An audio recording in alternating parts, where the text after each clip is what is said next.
Starting item, right? Go for clarity, or just go for clarity, maybe 2 clarity, because the thing is, with Earthshaer, right? If you have a boost of speed, you are most likely not gonna get harassed that much, right? Because your movement speed is higher, you are gonna be able to run around and not let people harass you. So I think getting a clarity is much better, because just look at your fissure mana, right? 110. You know, if you fissure 2 times, you won't have mana anymore. So I think that will be the starting. That will be the start, right? There's a fissure here. So I just told you, right? Like your fissure mana cost is roughly half of your whole mana pool. So if you have the intention to block the creep, right, you must and should have bought clarity like a must. Alright, that is a must already. Like if you really have the intention to block it.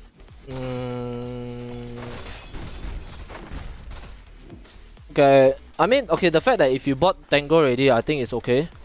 I think you can actually afford to do this harassment. But I got one more better tip is, don't need to trade him with sniper. You know, don't trade hit with him. Yeah, don't trade hit. What you can do is you just come to this camp, right? Come to this camp. It's gonna be 1 minute, right? It's gonna be 1 minute in like 5 seconds already. So just block the camp, right? Block the camp is, I think, way more valuable than you trading hit with sniper, right? Block the camp so that sniper will not have any chance to pull the creep and all. This sniper actually bought a Blightstone, okay, a Blightstone, and he has 2 tangos, same as you as well. So he's obviously gonna, in a way, win, right, when it comes to the trade hits and all. So I don't think it's that worth it, if you ask me. Okay, this is a good pull. Okay, one more tip. I think if you pull, right, next time, pull from here, pull from here, pull from here, go from here. Alright, and maybe go from here and then pull it out again. Why is that the case is, just look at what sniper can do to you, right? If you pull from here, like sniper is gonna harass you, right? And then look at your regen department. Like your regen department is like lacking, right? You don't have tango, you don't have anything. So go from here instead, right? Go from here. You'll be better. You will not get harassed, right? I'm pretty sure the sniper won't follow you if you go from here. I mean, your ward, right? I think you should save it to mid, right? Secure your mid, alright? This is not gonna secure anything, right? Like the reason why you put this ward, right? I can tell you there's only probably 2 reasons why you should put this ward here. Okay, first is if this mid hero, like for example, is an Ember Spirit, you know, Void Spirit, like those heroes that would have a lot of high killing potential, right? So once you put this ward, you're gonna secure your AM the I would say the lane and not cause him to die, right? So if you put this, right, if the mid actually rotates through the river or through here, right, you'll be able to see. So this will be a good ward. That's scenario number 1. Scenario number 2 is if the supports in the bottom lane on the opponent team is also like very good in ganking. So let's say, I'll give you an example. Earthshaer is actually one of them. Tusker, I would say, Earth Spirit, you know, all these kind of heroes, right, that can actually rotate mid and kill your mid. So you have already know that this is a sniper. So a sniper is unlikely gonna go and gank a mid weaver, right? So I don't think this wall is that useful anymore, right? It's not gonna serve you a lot as compared to if you put a mid. You will secure weaver, like maybe runes and, you know, better high ground vision and stuff. Yeah. So I think that is something you need to take note, even with wards. And wards is limited, right? So you obviously need to utilize it to the best. And I would say your timing is out already in a way. Like, I think you should. I mean, obviously this is a bad pick, okay? Picking an alchemist.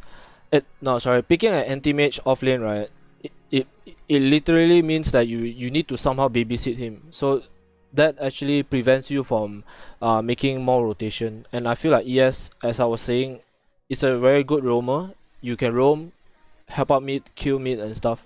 So by the time you come and rotate in mid in 8:30 minutes, right? Alchemy is not gonna die to you anymore, right? Alchemist has braces. He has the most important skill of the game, which is chemical rage. Like, trust me, even if we were TP'd here with 3 of you, Alchemist might still be able to survive. Okay, he all he needs to do is chemical rage on time, and then maybe a support TP, then you will not be able to kill him already. Let's see if it's gonna be the case. Got a chemical rage, and yep, he's not gonna die. Yep, he's not gonna die. And look at how bossy is this. Like, look at how bossy he is, right? He literally want to fight you guys back, you know. Like, they are losing in terms of the hero advantage. There are only 2 heroes, but he's so confident that he can actually fight you guys again, you know. I think can fight. I really think can fight. Because of Snapfire's ulti, I really feel like can fight. Maybe you should open your mind and then tell a team, just stay. Maybe just stay. Like, we can try to fight. You just ping out your dagger and echo slam here. Like, I feel like you guys have a, they do have a ward. Okay. Sorry, I didn't notice the ward. Alright, so yeah. Then my suggestion will be completely different already. Because they know like 3 of you are there, so they are not gonna commit anymore. So let's say, right, if you have a sentry actually, if you guys actually, like, if you know that there's no ward here, right, you can actually stay, you know. I feel like you guys are in a better position, right? High ground, right? High ground is always a better position, so I feel like you guys can fight here with the Snapfire ulti. Oh. Okay, let's look at the team fight now.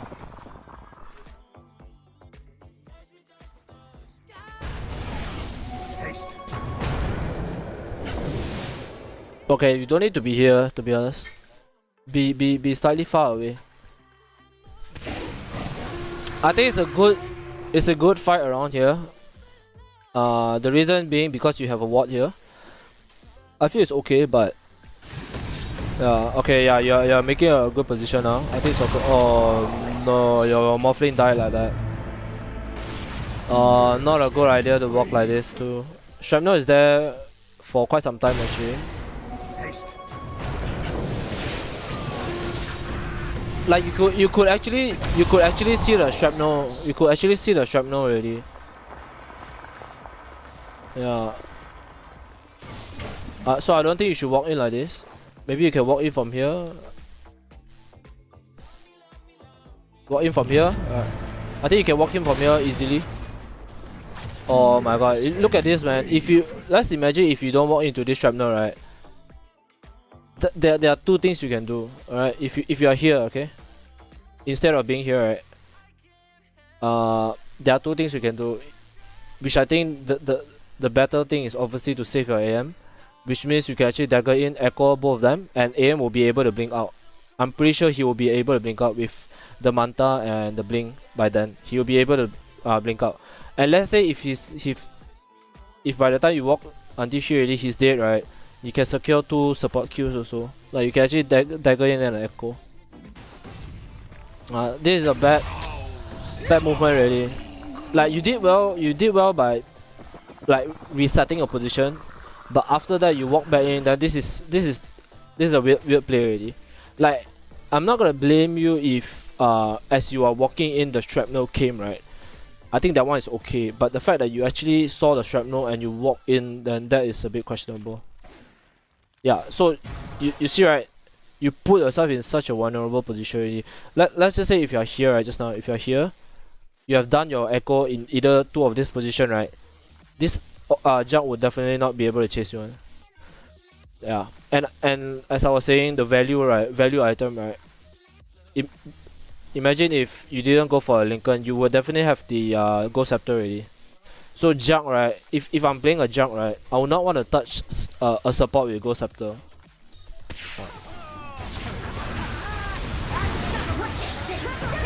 Yup, you will actually die there.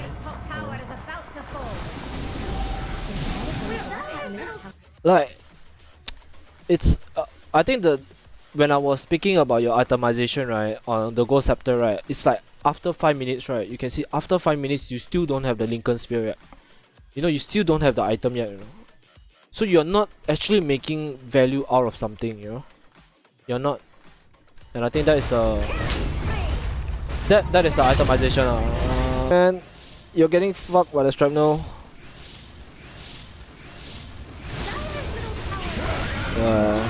You fucked up there. And as I was saying, you don't have to go, right? You don't have to go because there's no way you can win the fight. Even if you land a all-man echo, I still think it's gonna be hard, right? Okay, maybe there's a chance because he has an abyssal, but I still don't think it's a good fight. Like, just give the tower. Just give the tower and then let them siege high ground. And then from there only you fight, right? And Snapfire has a buyback, so you maybe can ask him to buy back and you know you guys fight into this with the Mortimer Kisses. I honestly don't think that echo cost you the game.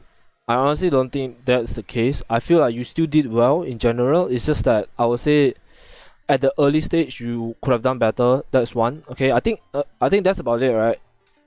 I'm pretty sure I can actually predict what's gonna happen after that already. Like you're gonna lose off the game in pretty much I would say 3 to 4 minutes later, right?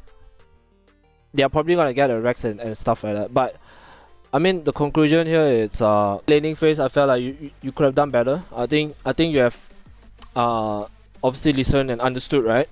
Sabo, are you clear with like everything? Do you have any question before I summarize and maybe send my points over to you? Okay, so I concluded is early phase I was saying you could have done better. Your starting item, your laning phase, maybe you can block the camp, try not to trade so much hit with sniper. That is something you can add on. I think secondly is I think your bounty timing and all is great. I feel like you have done a good job on that. So that's why I say you are not the reason why the game is lost, right? I mean the fact that I would say the second is command better on drafting, I guess. Like even though it can be hard, right? Sometimes even in a higher rank like divine or whatsoever, it can be hard to command people to draft better. But if you want to win rank, you should actually I would say you should actually like command a bit, like try to command and help the team, you know. Command better on drafting, better positioning, I guess, better positioning in team fights. Any other points that I see is a big problem? Oh yeah, command better, not really command. I think it's still command for better team fights. Smoke or when echo is up. Alright, I'll just share this point first to you in chat. Okay, this is the thing that I see is a problem here.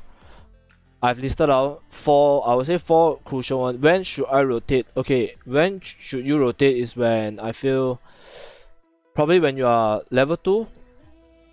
Maybe your level 2 is okay, right? And always look at mid. Always look at mid. Let me show you.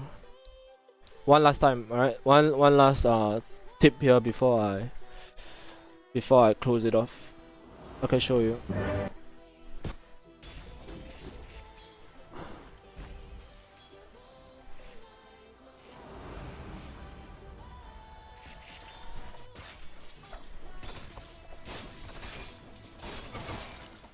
I remember you have a pool one. You have a pool just now, right?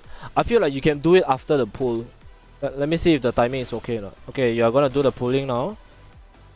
Dire's middle tower is under attack. You see, like even your Vivo was doing okay in mid, you know. Okay, once you got all the levels here already. Okay, this is the time, right? If I were you, I would have sent a smoke over also. A smoke, right? A smoke. take the smoke and start rotating. Like after this, right? After this farm you get, right? Once you get level 2, right? Instantly smoke up, or if you don't have smoke, whatever, walk down mid straight away. Because with Earthshaer, right, you're gonna do a lot, right? Like, and how I can already see how you can kill him already. Okay. Like all you need to do is, if you are in smoke, it's better. It's an instant secure in kills, right? If I see this situation, right, my Weaver just got a kill in Alchemist. My Weaver just got a kill from Alchemist, right? I would have just smoked in, alright? Imagine I could already see how this is gonna be like already. Okay, I'm gonna walk up high ground. I'm gonna walk in here, and then I'm gonna ping the Alchemist.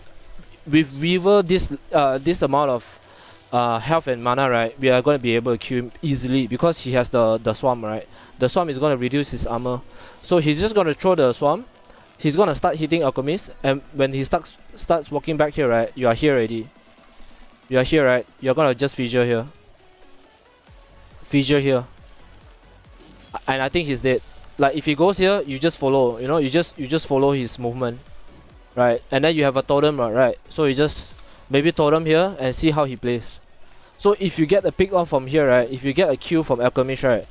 Then look at his TP here. Alright. He needs to walk back already. Once he respawn the second time, he needs to walk back to mid. And by the time he walks back to mid, right, your Weaver is most likely around level 5 already. Or close to level 6. So that is when your Weaver is gonna own the lane already. Right? Like Alchemist is gonna have a big problem already. Alright. There you go. That's about it. I hope you learned something. Sabo, I really hope you learned something. I don't know if you are subscribed to the channel. I also don't know how you actually found my channel, but yeah, I just hope you learned something from this. I really feel like you are gonna improve after this, right? Like your logic, your mindset into the game and all.